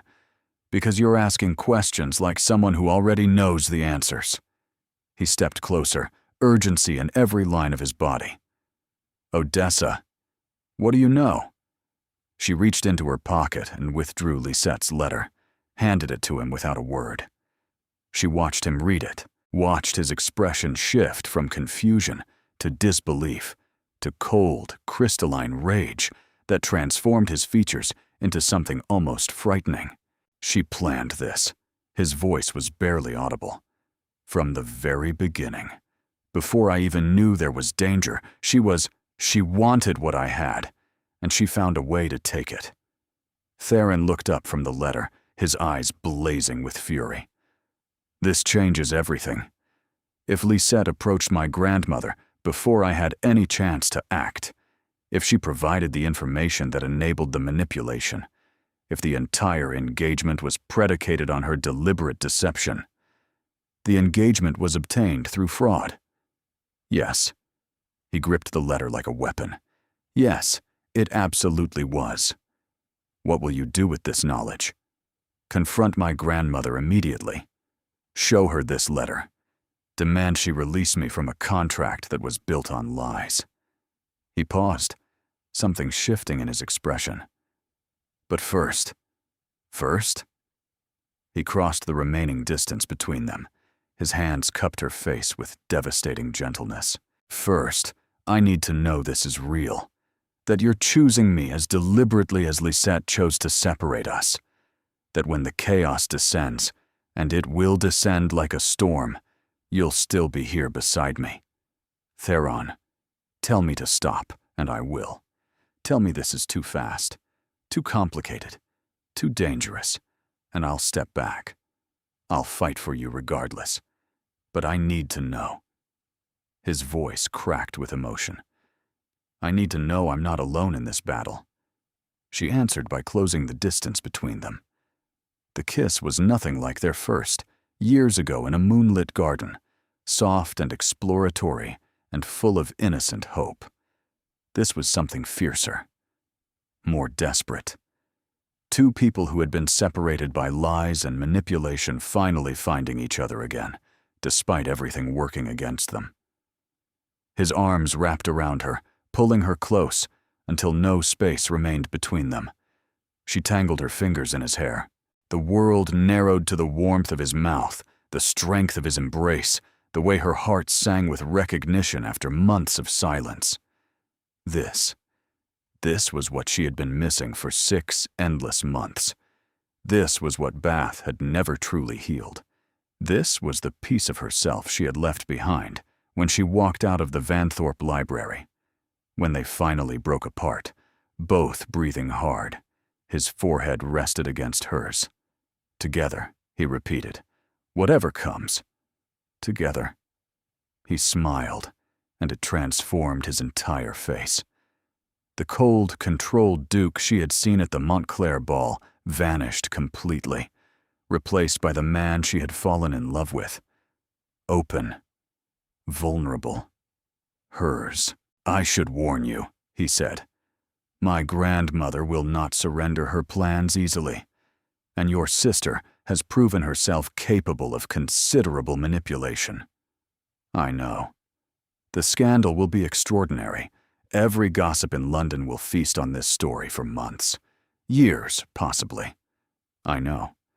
And there's still Merrick to consider. He's been nothing but honorable toward you. He doesn't deserve to be hurt. Theron. She placed a finger against his lips, silencing his concerns.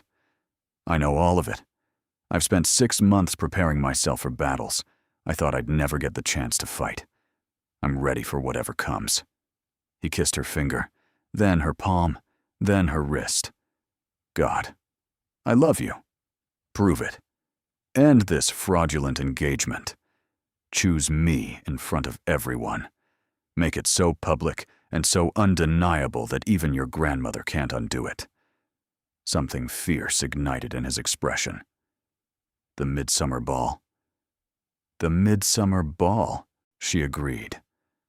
Where everyone is expecting a wedding announcement. Give them something different, something real. Give them us. Give them the truth. He kissed her again, sealing the promise with his lips and his hands and his whole being.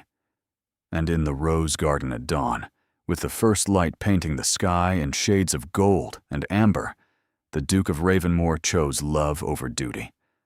Finally. Irrevocably. Completely. The day before the midsummer ball, everything carefully constructed came crashing down. Odessa was dressing for dinner when Lisette appeared in her doorway without warning, her expression eerily calm despite the violence simmering beneath her composed surface. I wondered how long it would take, Lisette said, stepping into the room and closing the door behind her with a soft click. I assumed you'd run to Theron immediately after reading my letter. You always were hopelessly sentimental about such things. You admit what you did then. No denials. No excuses.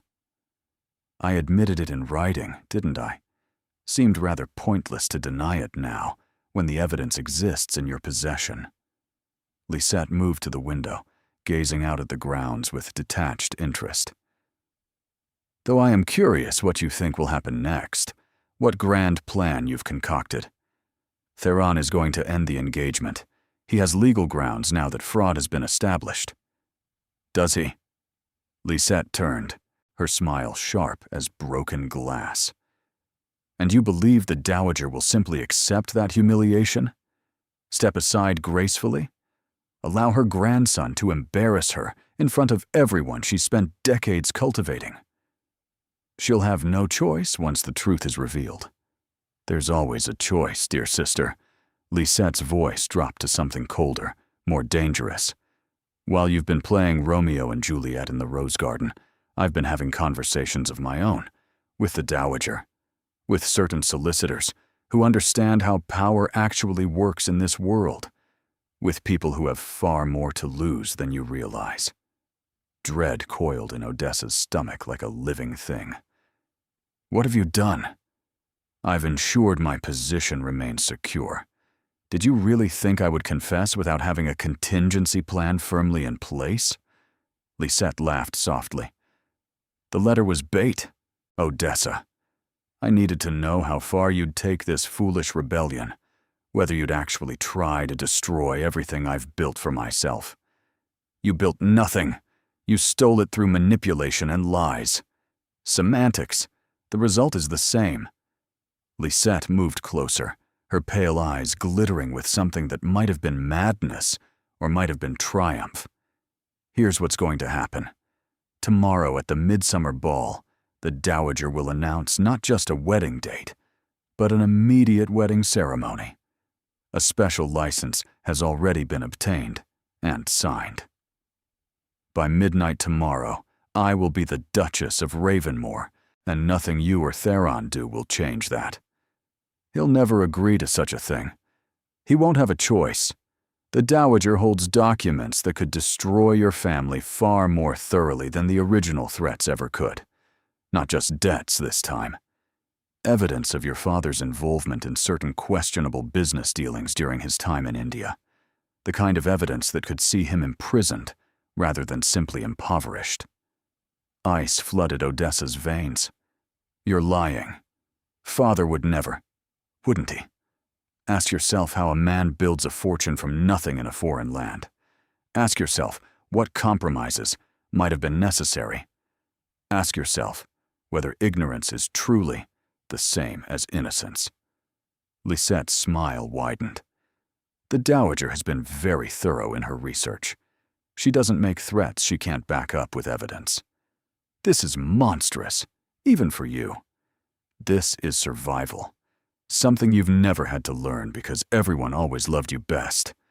The pretty one, the charming one, the one who got everything she wanted without trying while I fought for scraps of attention. Lisette's composure cracked slightly, revealing the genuine bitterness beneath. I've spent my entire life being second best to you, Odessa. The less pretty sister. The less interesting one. The one people overlooked or forgot.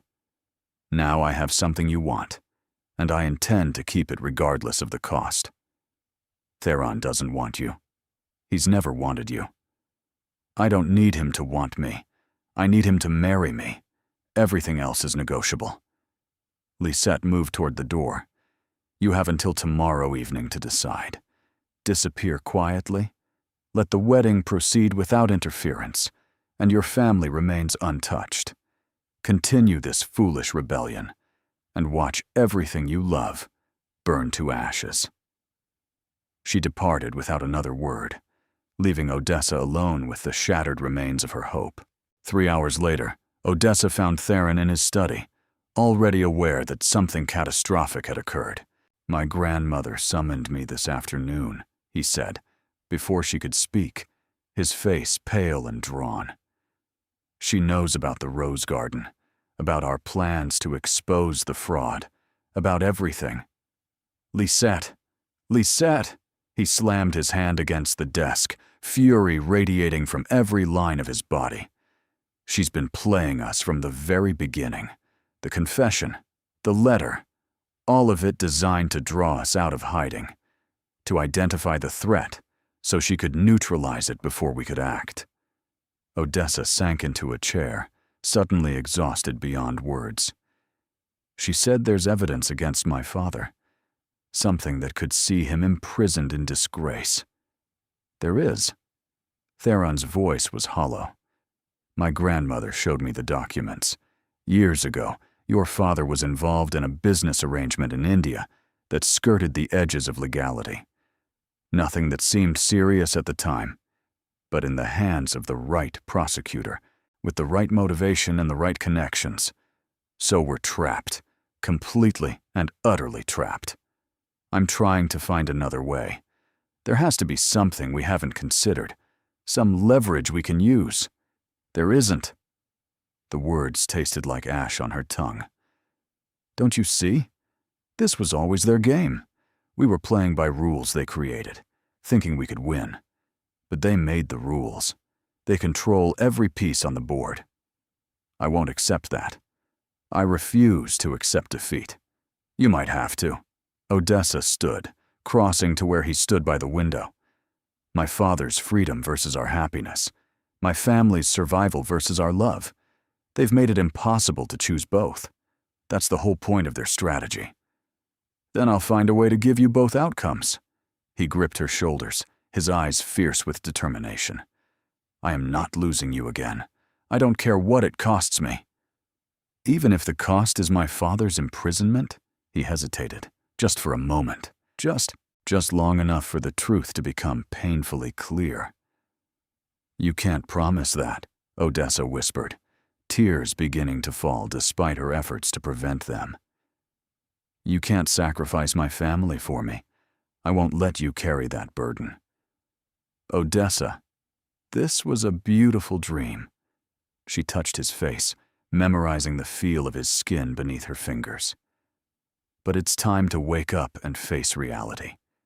She pulled away from him, walked toward the door on legs that felt like they belonged to someone else. Don't do this, his voice cracked like splitting wood. Please, we can find another way. We just need more time to think. There is no more time. She turned, memorizing his face one last time. Tomorrow, you marry my sister, and I disappear forever. That's how this story ends. It doesn't have to end this way. It does. She opened the door. Goodbye, Theron. For real this time. She walked away, and this time, she didn't let herself look back. The morning of the midsummer ball dawned gray and threatening rain. Odessa had packed her bags in the darkness of her room, moving quietly to avoid alerting the servants. She would leave before the festivities began, disappear back to London, then perhaps abroad. Somewhere far enough that she wouldn't have to hear about the new Duchess of Ravenmore. She was securing the last trunk when a knock came at her door. Miss Vanthorpe? An unfamiliar voice. A message for you, miss. She opened the door to find a young footman holding a sealed envelope. He bowed, handed it over, and retreated before she could ask questions. The seal was the Ashworth crest, but the handwriting was not Theron's. It was the Dowager's. Miss Vanthorpe, you believe yourself defeated. You believe there is no path forward that does not require impossible sacrifice. You believe my grandson must choose between you and his duty. You are wrong on all counts. Come to my private study. 1 hour before the ball begins, alone. There are truths you do not yet possess, and I find myself, against all expectation, willing to share them. Odessa read the letter 3 times, searching for hidden traps, concealed threats, any indication of what the Dowager could possibly want. She found nothing. Only the impossible suggestion that the woman who had orchestrated everything might be offering something other than destruction. 1 hour before the ball, she stood outside the Dowager's private study, her heart hammering against her ribs. She knocked. Enter. The Dowager sat beside a fire that burned despite the summer warmth, wrapped in a dark shawl that made her look somehow smaller than her usual imposing presence, older, more human. She gestured to a chair across from her. Sit. We haven't much time, and there is much to discuss. Why am I here? What game is this? No game, not anymore. The Dowager's voice held unexpected weariness.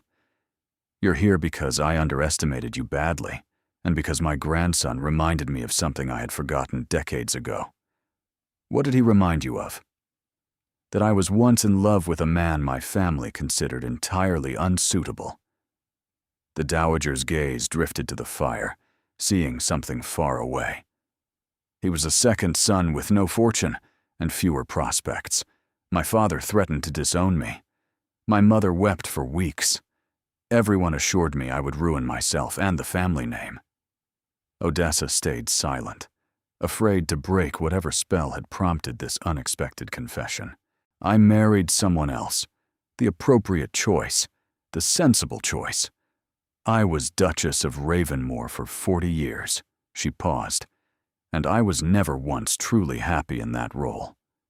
Why are you telling me this?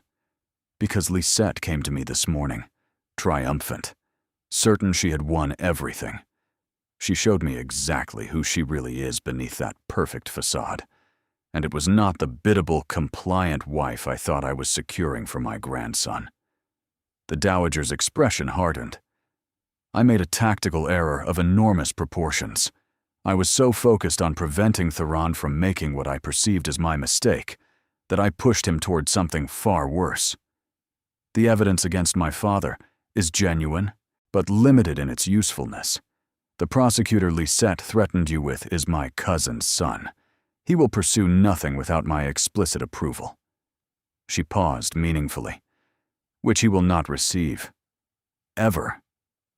Odessa's pulse quickened. You're saying, I'm saying I was wrong. The words seemed to cost her something precious. About you. About what my grandson needed. About what duty actually requires. She rose, moving to a desk drawer. I'm also saying that Lisette's position is considerably weaker than she currently believes. She withdrew a document and handed it to Odessa, the engagement contract, with a clause Lisette never knew existed. My late husband insisted on including it, for reasons I never understood until now. A provision allowing immediate termination if either party enters under false pretenses, even if those pretenses were engineered by a third party. Lisette engineered the entire arrangement through deliberate deception. Yes, and I have her confession in writing because she was foolish enough to put it in a letter, thinking it would give her power over you. The dowager's smile was thin but genuine. Instead, it gave me everything I needed to end this farce. Odessa stared at the dowager, struggling to reconcile this woman with the enemy she had imagined for 6 months. Why help us now? You fought so hard against this match. Because I've watched my grandson this week. Really watched him for the first time in months. The way he looks at you. The way he comes alive in your presence. The dowager's voice softened fractionally. He reminds me of myself. Before I let fear and duty make my choices for me. I will not watch him make the same mistake I did. What do you want me to do? Go to the ball. Find Theron before the announcement. Tell him the engagement is void. She moved toward the door. And Miss Vanthorpe, when you marry my grandson, and you will marry him, remember this moment. Remember that I am capable of recognizing my errors. It may prove useful knowledge in the years to come. She glided from the room, leaving Odessa holding the document that changed everything. The midsummer ball blazed with 10,000 candles. Odessa descended the grand staircase in a gown of midnight blue, the dowager's document secured in a hidden pocket against her heart. Below, hundreds of guests mingled in their finest attire, anticipation humming through the crowd like electricity before a summer storm. Everyone knew something significant was coming. The dowager had announced that the evening would include a special declaration. The speculation ran from wedding dates to political announcements to scandal of unprecedented proportions. They had no idea how right they were. Odessa found Theron near the orchestra, his expression that of a man facing his own execution. Lisette stood beside him in triumphant bridal white, her smile radiant with victory, her hand possessively gripping his arm. Their eyes met across the glittering ballroom. Theron's expression transformed. Hope, disbelief, desperate question. Odessa smiled and nodded. The music stopped abruptly. The dowager stepped onto the raised platform at the far end of the ballroom, commanding instant attention with her presence alone.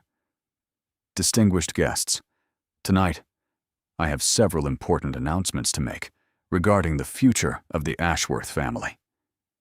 Lisette's smile widened. Her grip on Theron's arm tightened. First, I must acknowledge a grave error in judgment. The dowager's voice carried clearly through the silent room. 6 months ago, I pressured my grandson into an engagement I believed served our family's interests. I was wrong. Murmurs rippled through the crowd like wind through wheat. Lisette's expression froze.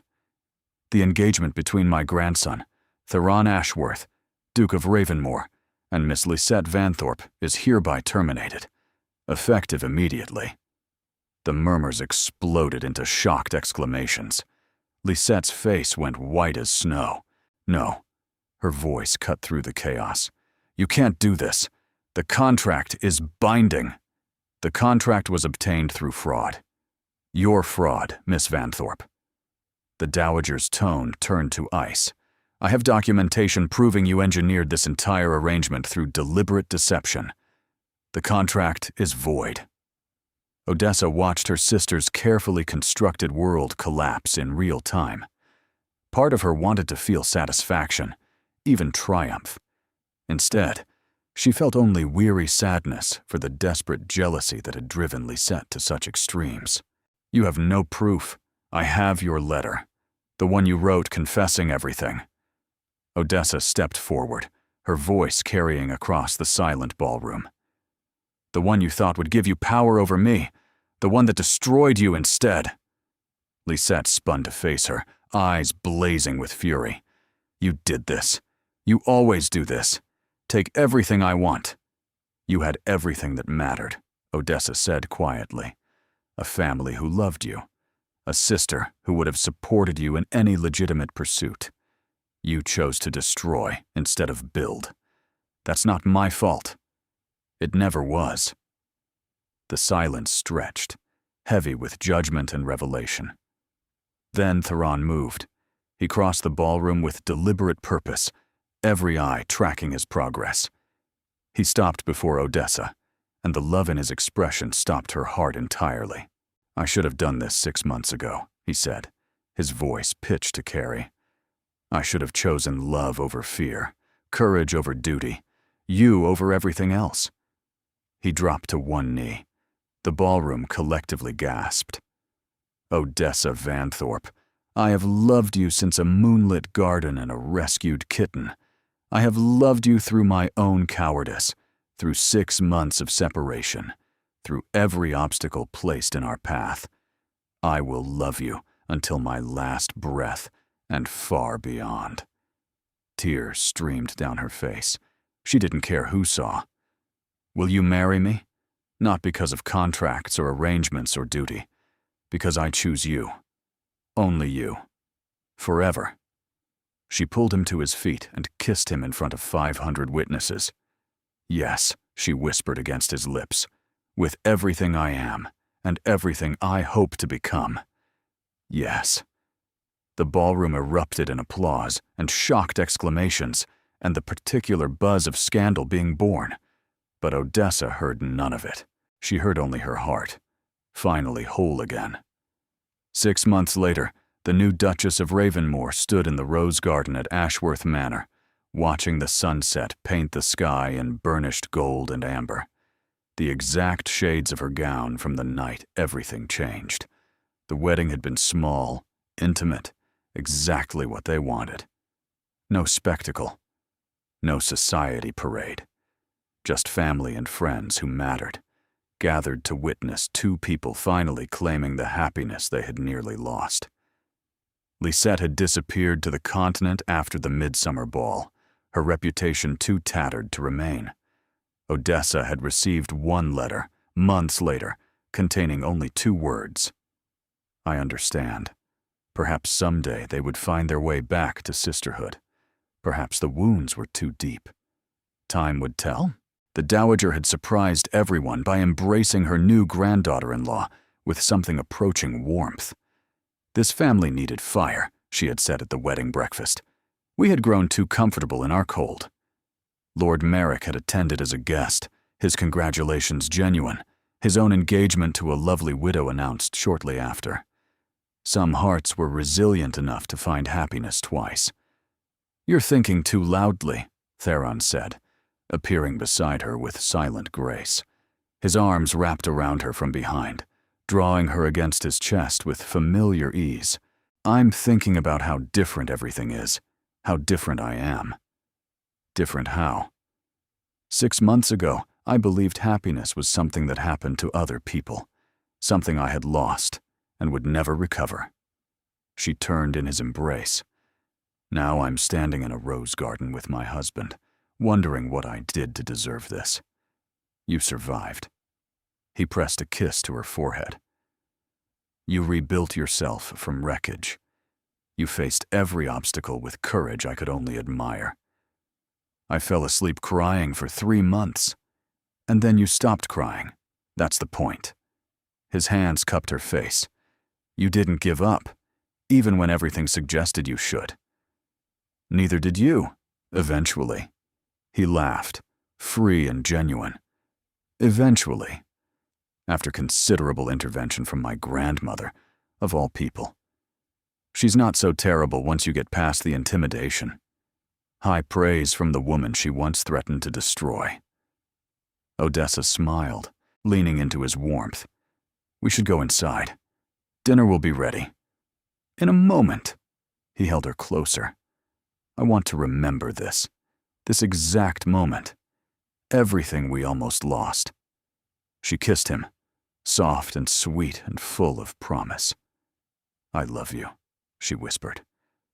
I loved you when I thought I had lost you forever. I will love you for every moment we have. As will I.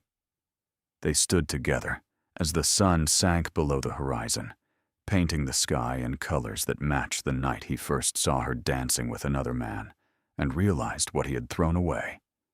Some stories start with happy accidents. Theirs started with betrayal and heartbreak.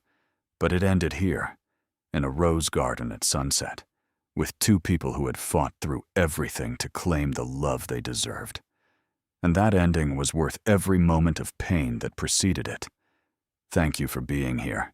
If you found yourself captivated by Odessa and Theron's journey, if your heart broke and mended alongside theirs, consider subscribing for more tales of love that conquers all. Every story exists because you're here to experience it. Until next time, remember, the greatest love stories aren't the ones that come easily. They're the ones worth fighting for.